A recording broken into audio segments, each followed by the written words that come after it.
대학 청년부 친구들 반갑습니다. 오늘은 섭리에 대해서 좀 함께 살펴볼 건데요. 저번 주에 우리가 작정에 대해서 좀 함께 얘기를 나눴었죠. 작정, 창조 이런 얘기를 나눴었는데요. 저번 주에는 하나님께서 이 땅을 어떻게 창조하셨는지 그리고 사람을 어떻게 창조하셨는지에 대해서 함께 나누어 봤습니다. 이번 주에 함께 나눌 제목은요. 저번 주 창조에 이어서 섭리입니다. 이 섭리는 우리 작정에 대해서 연결이 되어 있다고 했죠. 작정은 하나님께서 창조와 섭리로 나누셔서 작정을 하셨다고 했는데 오늘은 그 이어서 섭리에 대해서 함께 좀 살펴보고자 합니다. 그래서 섭리를 좀 함께 살펴보면 하나님께서 작정하신 것들을 좀 함께 알 수 있을 것 같아요.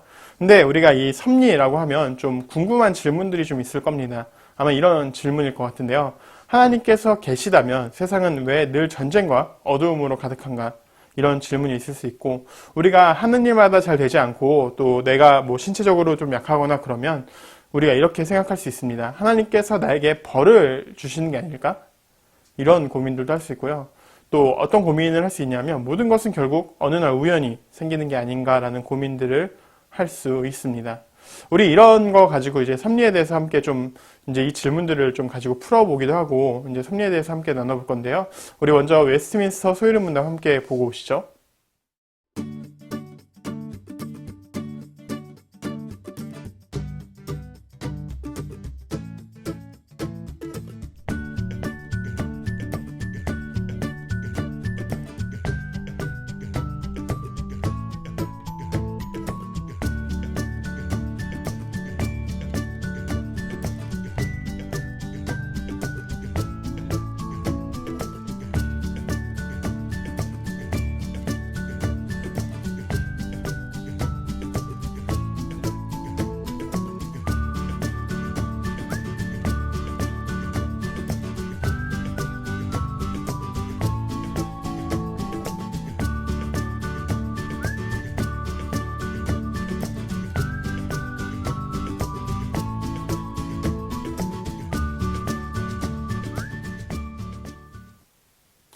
여러분, 섭리가 무엇일까요?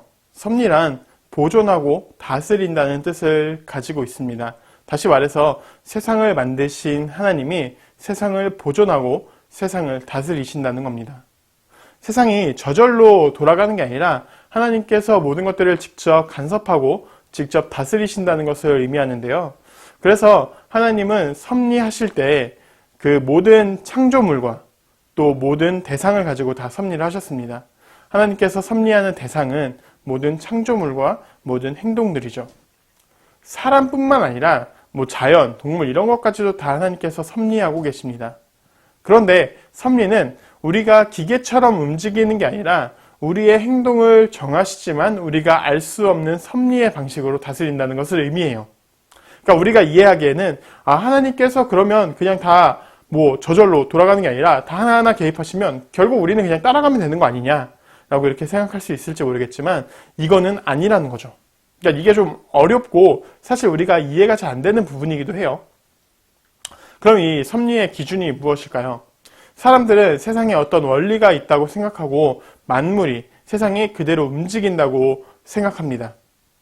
예를 들면 이런 게 있어요. 세상의 원리 중에는 인과응보, 권선징악, 사필규정 이런 게 있습니다. 이게 우리나라뿐만 아니라 전 세계 모든 그런 비슷한 개념들이 다 있죠. 결국 선이 악을 이긴다라는 개념들인 건데요. 이런 개념들이 어떤 느낌이냐면 결국 선과 악의 개념, 만물의 기준이 이 기준이 되어서 죄를 지으면 벌을 받고 선을 행하면 상을 받는다. 이런 개념이요. 우리뿐만 아니라 모든 전 세계도 다 있을 거예요. 근데 여러분 여기서 선의 개념이 무엇일까요? 우리 저번에 웨스트민스터 소유리 문답할 때 잡고 왔죠? 하나님에 대해서 잡고 왔는데 완전한 선하신 하나님, 이 부분을 잡고 왔습니다. 기준은 다 다를 수 있지만 이 세상에서 말하는 선의 기준은 다 다를 수 있지만 결국 절대선, 그러니까 변하지 않는 선은 하나님이라는 사실을 배웠습니다. 그래서 우리가 하나님의 뜻이 이루어질 때 비로소 선이라고 할 수 있는데요. 그러니까 이 땅에서 선의 기준은 결국 우리가 하나님께 기준을 잡는 것입니다. 그러면 우리는 이렇게 이해할 수 있겠죠. 세상이 결국 다 잘 될 것이고 우리가 선하게 살면 다 잘 될 것이다 라고 이해할 수 있어요. 그런데 여러분, 과연 우리가 그런가요? 교회를 열심히 다니고 신앙생활 열심히 하는데 여전히 우리는 어려움을 겪잖아요. 성경은 하나님이 원하는 뜻대로 이루어 가신다는 것을 의미하는 것이지 인간이 생각하는 선의 의미가 아니라는 거예요. 결국 하나님의 기준에서는 이것이 선이 맞아요. 그런데 우리가 생각하는 문제는, 우리가 생각하는 기준이 이것은 선이 아닐 수 있다고 생각을 하는 겁니다. 하나님께서 보존하고 하나님께서 가장 좋은 방법으로 섭리하신다는 이 성경의 가르침을 그래서 동의하기 어려운 사람들도 있는데요. 인간이 원래 그래요. 그래서 앞에 배웠던 사실들이 아니라고 생각할 수 있습니다. 그런데 완전 불변한 하나님의 속성을 가지고 있고 하나님이 보존하고 섭리하신다는 이런 사실들은 결국 변함이 없는 거예요. 그럼 이제 12문을 좀 함께 살펴볼까요? 이제는 인간에 대해서 이야기를 합니다. 세상의 섭리는 그냥 그렇다 치자고요. 근데 인간에 대해서 이야기를 하면 하나님은 다른 피조물과 달리 우리에게 특별한 섭리를 베푸셨습니다. 우리에게는 생명의 언약을 맺으신 거예요. 그 조건이 뭐냐면 선악과입니다. 여러분, 순종을 위한 수단으로 선악과를 만드셨고, 그리고 지키지 않으면 사형이 있을 것이다, 죽음이 있을 것이다 라고 이야기를 한 거예요. 그러니까 핵심이 뭐냐면 선악과를 만드셔서 인간을 괴롭혔다가 아니라 사람과 함께 하나님은 영원한 약속을 약속하셨다는 거예요. 그러니까 영원한 생명을 주시겠다고 말씀하신 거죠. 그러니까 선악과를 따먹으면 인간은 죽는다 이렇게 유치하게 얘기한 게 아니라는 거예요. 하나님은 인간에게 영원한 생명을 약속하신 겁니다. 그리고 그 조건이 뭐 대단한 조건이 아니라 그냥 피조물로서 순종하라고 이야기를 했던 거예요. 선악과를 따먹냐 안 따먹냐 이 문제가 아니라 우리가 하나님께 순종했냐 안 했냐가 더 중요한 겁니다. 사실 피조물은 뭐 인간을 만드실 때 흙으로 만드셨죠. 그러니까 아무것도 아니에요.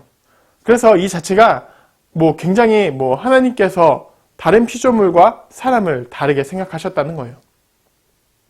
여러분, 우리가 특별히 관심을 둘 부분은요, 하나님께서 사람에 대한 섭리를 하신다는 그 사실 그 자체입니다. 굉장히 높으신 하나님께서요, 뭐 우리 정말 낮은 인간에게 뭐 말씀하시는 것, 그리고 명령이 아니라 약속을 표현한다는 이 사실은요, 사실 이 자체가 하나님의 사랑의 표현입니다. 다른 이방 종교에서는요, 명령을 해요.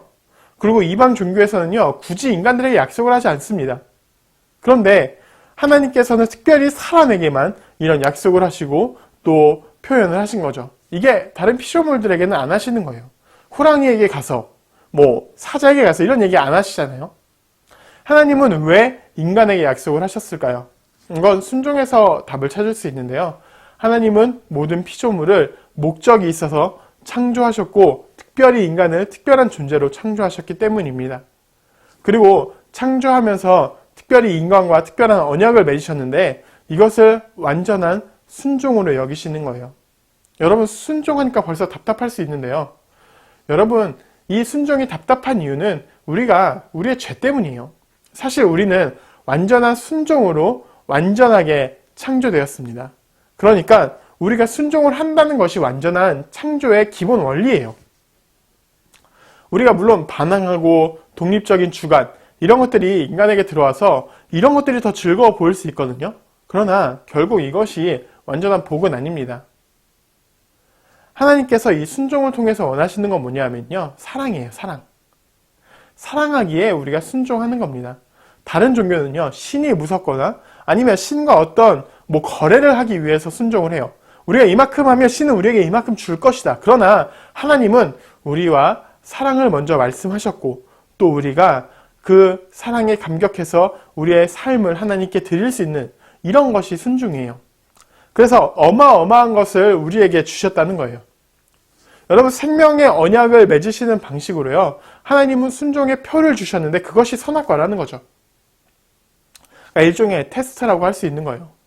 여러분, 여기서 오해가 생길 수 있는데 마치 선악과를 인간이 열면 진짜 신처럼 되는 판도라의 상자 이렇게 생각할 수 있는데 그게 아니에요. 단순히 선악과는 하나님의 말씀에 순종하냐 하지 않느냐 이 시험의 재료인 거지, 막 선악과를 먹었다고 해서 인간의 눈이 밝아진다거나 정말 하나님처럼 된다거나 이런 것들이 아니에요. 여러분, 선악과를 먹지 않겠다는 표현은 뭐냐면요, 그 당시에 우리가 하나님의 말씀처럼 살겠다라고 다짐을 하는 겁니다. 여러분, 이렇게 정리가 되지 않으면요, 어떻게 생각할 수 있냐면요, 와, 하나님이 진짜 굳이 선악과를 만드셔서 인간을 이렇게 힘들게 하셔야 돼요? 이런 생각을 할 수 있어요. 여러분, 근데 하나님은 우리가 에덴 동산에서 머무는 단순히 그냥 동산지기, 객이 아니라 완전한 순종을 하는 존재, 이렇게 되기를 원하셨던 거예요. 그래서 선택을 할 수 있게끔 해놓으셨던 거죠. 선악과를 먹으면 순종하지 않는 거고 니네 마음대로 사는 거고, 선악과를 먹지 않으면 순종하는 거다 라고 이렇게 선택지를 내려놓으셨는데, 인간이 어떻게 되죠? 결국 이 선악과를 먹습니다. 거부하는 거죠. 여러분, 선악과를 따먹었다고 당장 아담이 죽었나요? 그건 아니에요. 아담과 하와 역시 당장 죽지는 않았을 거예요. 그런데 어떻게 됐죠? 하나님의 약속을 지키지 않았기 때문에 그 안에 죽음이 들어오게 되었습니다. 성경에서의 사망은요, 하나님과의 단절, 에덴 동산의 단절, 결국 우리는 하나님이 없는 상태에서 결국 살아가고 죽어가게 되는 사망이 들어오게 되는 거예요. 여러분, 육체적인 죽음도 결국 이 형벌에 포함됩니다. 그래서 반대로 구원을 생각해보면 이 형벌의 자리를 벗어나는 것, 다시 말해서 죽음의 자리에서 하나님과 함께 있는 자리로 옮겨가는 것을 의미해요. 하나님께서 데려가고자 하는 곳은 여러분, 에덴 동산의 수준이 아니라 아담보다 천사보다 더 높은 귀한 자리로, 다시는 타락할 수 없는 자리로 데려가는 거예요. 그만큼 하나님은 우리를 사랑하고 우리를 더 가치 있게 보신다는 겁니다. 여러분, 섭리를 어떻게 생각해야 될까요? 여러분, 우리는 되는 대로 그냥 살지 뭐라고 이렇게 생각하는 사람들도 있습니다.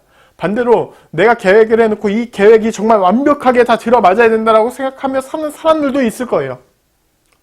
그러나 여러분, 우리는 하나님 앞에 붙잡힌 바 되어 살아간다는 사실, 그리고 우리는 하나님을 의지할 때 정말 하나님께서 그 길을 하나하나 보여주셔서 우리가 그 섭리 안에 살아간다는 사실을 우리가 잊지 않았으면 좋겠습니다. 하나님께서 우리를 인도하셔서 우리를 가장 좋은 것으로 허락하시겠죠. 그 안에 우리가 살아가고 있다는 사실, 우리가 이 사실을 잊지 않을 때 하나님께서 정말 귀한 것들을, 또 순종의 복들을, 또 하나님의 사랑을 우리에게 부어주실 것입니다.